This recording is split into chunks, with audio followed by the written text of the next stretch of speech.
আল্লাহু লা ইলাহা ইল্লাহু লা ইয়াজমা'ন্নাকুম ইলা ইয়াউমিল কিয়ামাতি লা রাইবা ফীহি ومن أصدق من الله حديثا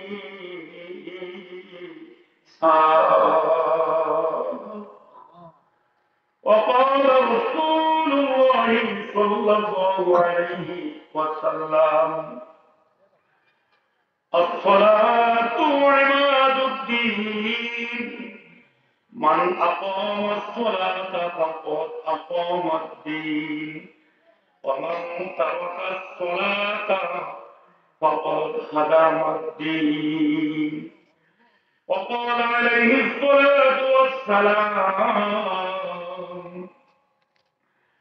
الزكاة قنطرة الإسلام وقال عليه الصلاة والسلام الجهاد ماض إلى يوم القيامة وقال النبي عليه الصلاة والسلام أفشوا السلام وأطعموا الطعام وصلوا في الليل والناس نيام تدخلوا الجنة بسلام صدق الله العلي العظيم وصدق رسوله النبي الكريم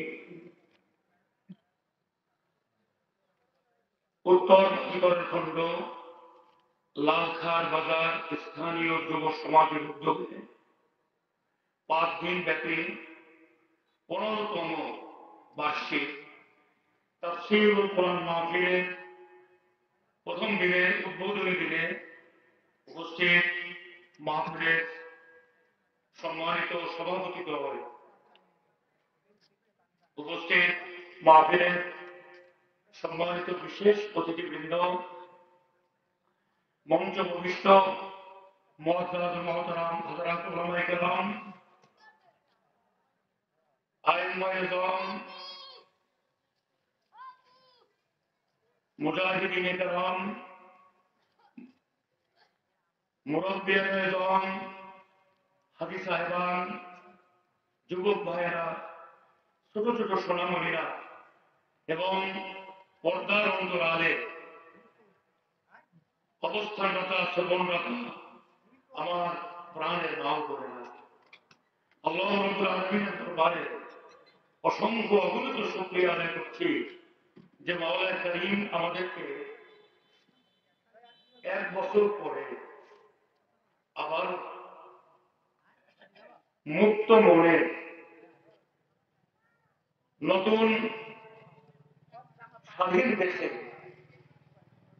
তাফসীরুল কোরআন মাহফিলের ময়দানে সুস্থ রেখে সহিহ সালামতে রেখে এই বরকতময় মাহফিলে হাজির হওয়ার তৌফিক দিলেন, আয়োজন করার সুযোগ দিলেন। শুকরিয়া জানান, বলি আলহামদুলিল্লাহ। নবুয়তের জীবন আল্লাহ নবীর কত বছর? 23 বছর। মক্কার জীবনে 13 বছর, মদিনার জীবনে 10 বছর।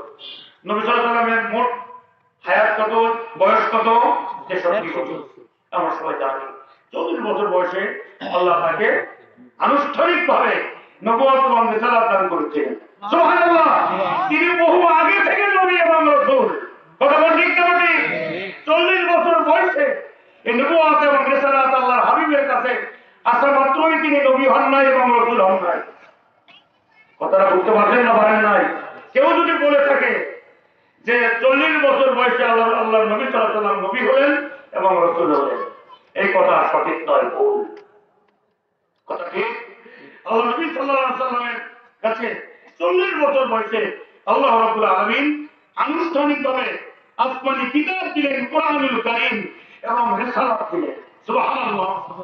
আল্লাহর নবী সাল্লাল্লাহু আলাইহি ওয়াসাল্লাম বলেন, কুনতু নাবিয়্যা ওয়া আদামু বাইনাল মাই ওয়াত তিন। এই জগৎবাসী শোনো, আমি ওই সময় নবী ছিলাম যে সময় হযরত সাইয়্যিদুনা আদম আলাইহিস সালাতু ওয়াস সালাম পানি আর মাটির মধ্যে বিদ্যমান ছিল। সুবহানাল্লাহ। ওই সময় থেকে আমি নবী, অতএব 40 বছর বয়সে ওহী নাযিল হওয়ার পর তিনি নবী হয়েছেন, তিনি রাসূল হয়েছেন। কেউ যদি এটা বলে, কোন বক্তাও যদি বলে, হাজিরে কেরাম এটা ভুল, এটা মানা যাবে না। কি কথা ঠিক তো? হাজিরিন, আল্লাহর নবী সাল্লাল্লাহু আলাইহি ওয়াসাল্লামের এই নবুয়তে মক্কার জীবনের 13 বছরের শেষ পর্যায়ে অর্থাৎ হিজরতের পূর্বে নির্যাতন নিপীড়নের মাত্রা আরো বেড়ে গেল। তখন মুসলমানেরা নির্যাতিত, নিপীড়িত, নিষ্পেষিত মাজলুম মুসলমানেরা তারা মনে মনে নিঃশব্দে নীরবে নিস্তব্ধতায় আল্লাহ রাব্বুল আলামিনের কাছে ফরিয়াদ করা শুরু করে দিল। সুবহানাল্লাহ। কারণ জোরে জোরে যদি কথা বলে, সশব্দে যদি আল্লাহর কাছে ফরিয়াদ করে, আর ওরা যদি শুনে ফেলে শেষ করে দেবে, ঠিক না? এজন্য তারা নির্জনে নিরালায় নিঃশব্দে নির্যাতিত মুসলমান মানুষগুলো আল্লাহ রাব্বুল আলামিনের কাছে জালেমদের বিরুদ্ধে ফরিয়াদ করা শুরু করলো। সুবহানাল্লাহ। হাজিরিন, আল্লাহ রাব্বুল আলামিন ফরিয়াদ শুনে নিলেন। আল্লাহ রাব্বুল আলামিন বলেন অন্য আয়াতগুলোর মধ্যে, তোমরা যা প্রকাশ্যে জবান খুলে বলো তাও আমি শুনি, তোমরা যা অন্তর দিয়ে বলো আমি তাও শুনি। মুসলমানেরা বলল, মাবুদগণ, আল্লাহু আকবার, কেন জিহাদ ফরজ হয় না? কেন কি ফরজ হয় না বলেন তো? জিহাদের বিধান কেন এখনো আসেনি? কারণ আমরা তো নির্যাতন নিষ্পেষ হয়ে অতিষ্ঠ হয়ে আর সহ্য করতে পারছি না।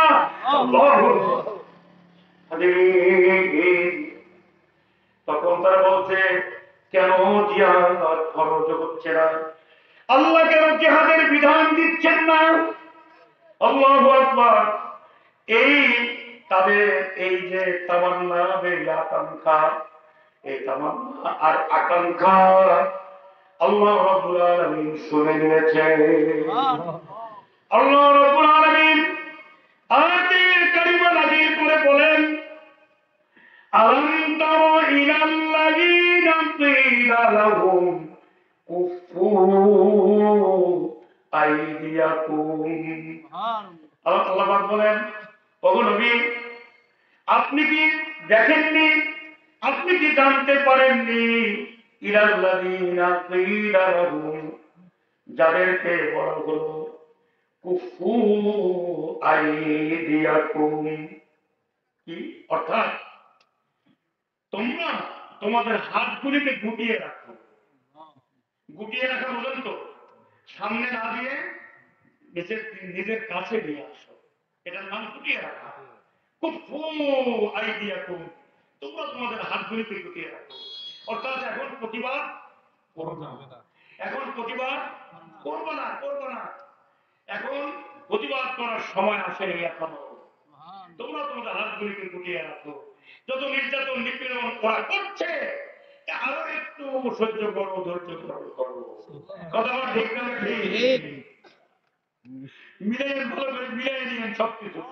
হাজিরে কেরাম, তখন আল্লাহ রাব্বুল আলামিন বলে দিলেন যে তোমরা তোমাদের হাতগুলিকে গুটিয়ে রাখো। কুফু আইদিয়াকুম, কুফু আইদিয়াকুম, তোমাদের হাতগুলিকে তোমরা গুটিয়ে রাখো। এরপর আল্লাহ রাব্বুল আলামিন বললেন, ওয়া আকিমুস সালাতা ওয়া আতুজ যাকাত, তোমরা নামাজ কায়েম করো, যাকাত দাও। সুবহানাল্লাহ। তারপর আল্লাহ পাকের তাকবীর, ওরা চাইছে কি বলেন তো? জিহাদের বিধান। ওই জবান করে বলেন ওরা কি চেয়েছে? জিহাদের বিধান চেয়েছে। অর্থাৎ আমরা এখন প্রতিবাদ করবো, হয় আমরা লড়বো, হয় মরবো, নয় বাঁচবো। কথা ঠিক করেছে। মানুষের নির্যাতনে নিপীড়নে নিষ্পেষণে যখন পীর যখন দেওয়ালে থেকে যায়, পীর যখন পাহাড়ে থেকে যায়, তখন মানুষ ঘুরে দাঁড়ায়। কথা বলা ঠিক না? মানুষ তখন বাঁচার লড়াইতে, অস্তিত্বের লড়াইয়ে, অস্তিত্বের পোস্টে তখন ঘুরে দাঁড়ায়। তো হয় লড়বো, হয় বাঁচবো, না মরবো। ঠিক আছে? ঠিক ওই অবস্থায় কিন্তু ওই পরিপ্রেক্ষিতে তারা কিন্তু জিহাদের বিধান চেয়েছিল। আর আল্লাহ রাব্বুল আলামিন বললেন যে না, তোমাদের জিহাদের বিধান এখনো দেওয়া হবে না, তোমরা আরো নামাজ পড়ো। নামাজটা পড়তে হয় না, আরো পড়ো। যাকাতটা দিতে হয় না, আরো যাকাত দাও। এর মানে কি জানেন? বহুদিন কোরআন লিখেছেন যে মানুষের যখন পরিপূর্ণ নামাজের পাবন্দ না হবে ততক্ষণ পর্যন্ত তার দ্বারা জিহাদ সম্ভব না। কথা বোঝা গেল? অর্থাৎ নামাজের পুরো পাবন্দ যদি কেউ না হয়, পূর্ণ নামাজি যদি কেউ না হয়, অর্থাৎ খুশু খুজুর সাথে কেউ যদি নামাজ আদায় করতে সক্ষম না হয়, বিনয় নম্রতা আল্লাহর ভয় ভীতি নিয়ে যে নামাজ আদায় করতে সক্ষম না হবেন, অন্তরের মধ্যে আল্লাহ পাকের হাজির হুজুরি বা উপস্থিতি নিয়ে যে নামাজ পড়তে সক্ষম না হবে, এবং যে ব্যক্তি নামাজ কায়েম করতে না পারবে, ওই ব্যক্তির দ্বারা জিহাদের ময়দানে রণাঙ্গনে জিহাদ করা সম্ভব নয়। মুজাহিদের জিহাদের ক্ষেত্র তৈরি হয় নামাজের, চাই নামাজে। মুজাহিদের জিহাদের ক্ষেত্র তৈরি হয় কোথায়?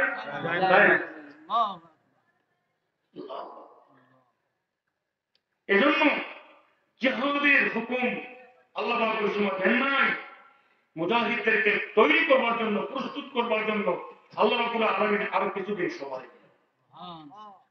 দ্বিতীয় হিজরি পর্যন্ত অপেক্ষা করতে হলো মুসলমানদেরকে। কথা বলা ঠিক না? হিজরত করে আবিসিনিয়ায় চলে গেছে। কি কথা বল?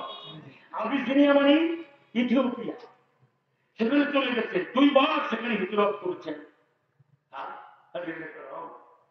এরপরে আসল হিজরত কোথায়? মক্কা থেকে কোথায়? ইয়াসরিব, অর্থাৎ মদিনাতুন নববী সাল্লাল্লাহু আলাইহি ওয়াসাল্লাম। কিন্তু দ্বিতীয় হিজরি পর্যন্ত অপেক্ষা করতে হয়েছে এই জিহাদ করার ক্ষেত্রে। আল্লাহ রাব্বুল আলামিন বললেন তোমরা নামাজ কায়েম করো, তাহলে জিহাদ করতে পারবে না, সম্ভব না তোমাদের জন্য। তোমরা তো এখন নির্যাতনে নিপীড়িত নয়, অতিষ্ঠ হয়ে তোমরা আমার কাছে জিহাদের বিধান চাচ্ছ। আমার হাবিবের কাছে জিহাদের বিধান কেন আমি নাজিল করি না, সেভাবে তোমরা মানে আর্জি পেশ করছো। কিন্তু জিহাদ কখন এর বিধান নাজিল করতে হবে তোমরা জানো না, আমি জানি। কে জানে? আল্লাহ জানে। তোমাদেরকে যদি এখন জিহাদের বিধান দেয় তাহলে তোমরা এখন সেটা পারবে না, এখন জিহাদ করতে পারবে না, সম্ভব না। এজন্য মুজাহিদের জিহাদের অনুপ্রেরণা, জিহাদের এবং শাহাদাতের তামান্না তৈরি হয় নামাজের রুকু আর সিজদার মধ্যে। কারণ